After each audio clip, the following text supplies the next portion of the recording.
Vážení priatelia, vítajte na kanáli Vedomie Slovenska. Volám sa Jozef Lehocký, narodil som sa vo Svetom Juri, no pred mnohými rokmi som zo Slovenska odišiel a začal som nový život v Melbourne. Austrália mi otvorila dvere k poznaniu, ku ktorému by som sa doma pravdepodobne nikdy nedostal. Štúdium klinickej hypnoterapie a práca v súkromnej praxi mi ukázali, aká silná je ľudská myseľ a ako veľmi ovplyvňuje kvalitu nášho života.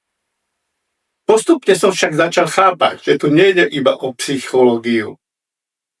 Za našimi skúsenosťami sa skrýva niečo oveľa hlbšie. Niečo, čo by sme mohli nazvať vedomie.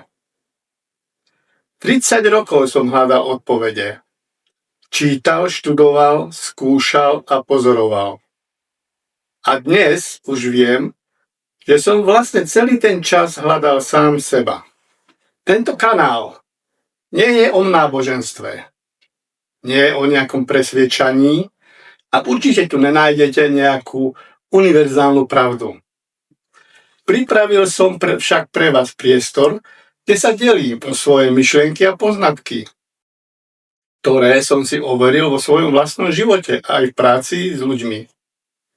Niektoré z nich vás možno prekvapia, iné vám môžu byť povedomé a niektoré možno aj úplne odmietnete a to je aj v poriadku.